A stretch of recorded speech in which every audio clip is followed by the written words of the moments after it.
Alright, so today I have some front squats, some overhead press, and pendlay rows, but I was thinking, why not just for fun throw in some clean and jerks, right?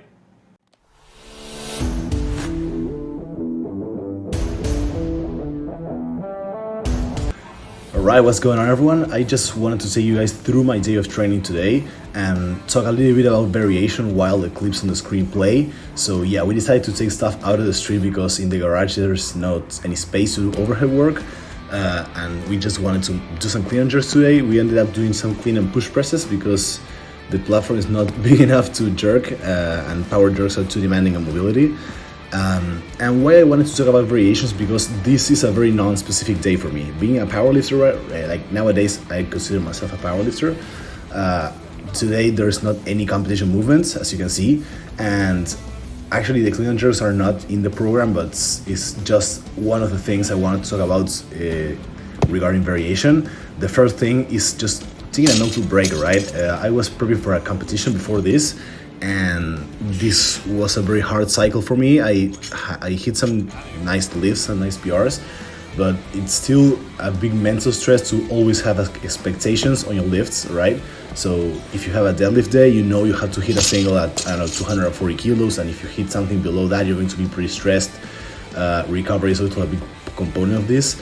While if I am front squatting, I really don't know how much load I'm going to be handling that day, and probably since I got stronger through all the peaking cycle, I'm probably gonna get stronger either way.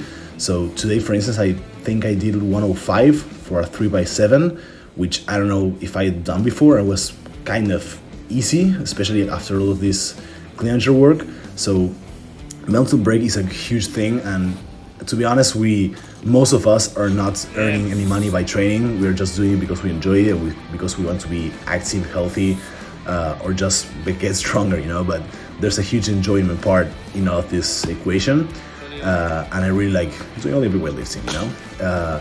The second thing has to do with injuries, right?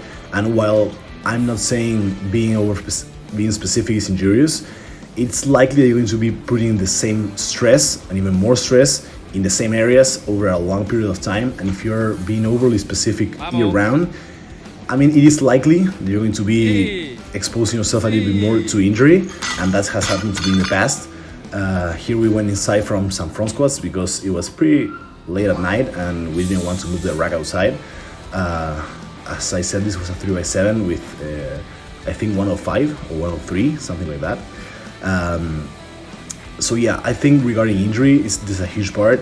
And the third part, which I think has, I mean, depending on yourself, but for me, which I don't get sick about powerlifting, I just want to do different stuff, but hypertrophy work. Front squats, for instance, as you can see here.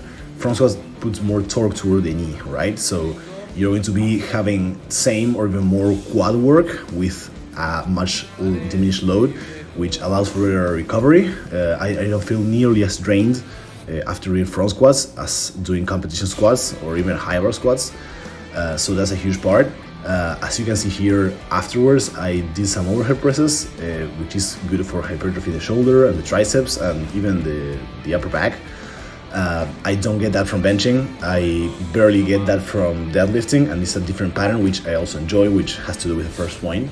And rows. I mean, powerlifting has the whole drawback that you actually do not get much back work, right? Besides deadlifting, you don't get like upper body pulling motions. So rowing in the off season is huge for me, and I think it should be in the program for any powerlifting in the off season. I'm saying, yeah, the overhead press. That was pretty unstable, so we decided to do kneeling overhead press the following week, and it was much better. Okay, so then we moved into pendlay rows, and another thing that I like about including new movements in the off season, because I tend to program like heavy rows in the off season rather than in the in season, because you want to get that recovery into your competition lifts, of course. Is that you have new movement to just progress your strengthening, you know? So I haven't been overhead pressing a lot, so I can progress my overhead strength. I haven't been rowing a lot, so I can progress that. And yeah, our sessions can get pretty serious, as you can see. Yeah, training with a friend has its drawbacks, but it's pretty fun.